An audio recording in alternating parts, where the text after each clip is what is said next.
домакините след този изстрел с левия крак, който намери далечния ъгъл. A ver qué buen balón, oportunidad y de nuevo para el equipo español. El remate, gol. ¡Gol!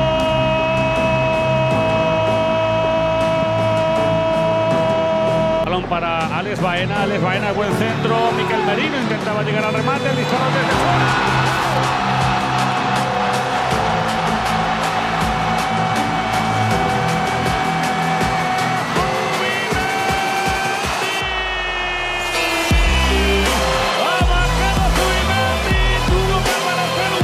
В финалните минути от сблъсъка срещу Англия.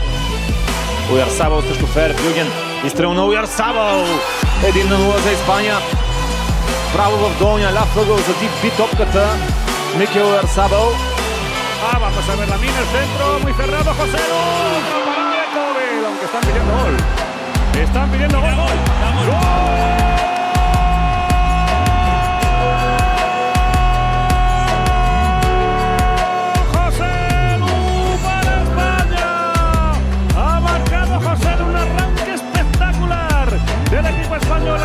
Трябва да измъкне топката в футболиста на Барселона. Паса е към Педри, той се обръща.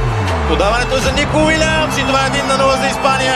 9-та минута Нико Уилямс открива резултата след огромна грешка на левия защитник на домакините Юрел Хато. Аз ви казах, контузените играчи в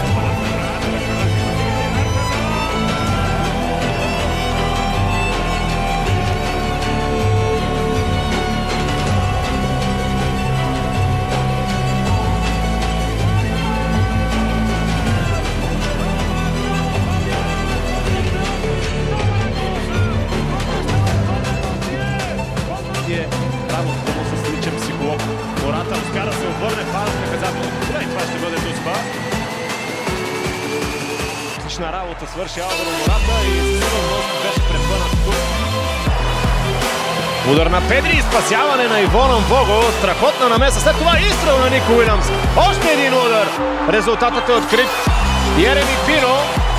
Един местен не успя. Педри пропусна Дуспата, но Ереми Пино, друго местно момче, успява да се разпише в тази 32-а минута. Para Nico, estaban protestando, hay una falta para Nico, el control de Nico, disparo, lo saca Kobe.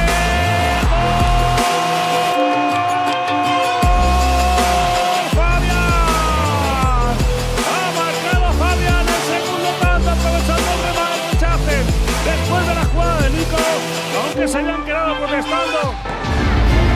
Много страхотна техника от Бран Сарагоса. Вече в наказателното. Невероятен е Бран Сарагоса. Какво прави? Педри ще се справи ли с Бран Сарагоса? Бран Сарагоса срещу Ивонан Вого. Хубаво изпълнение на Бран Сарагоса. Испания изглежда, че ще спечели и този двубой.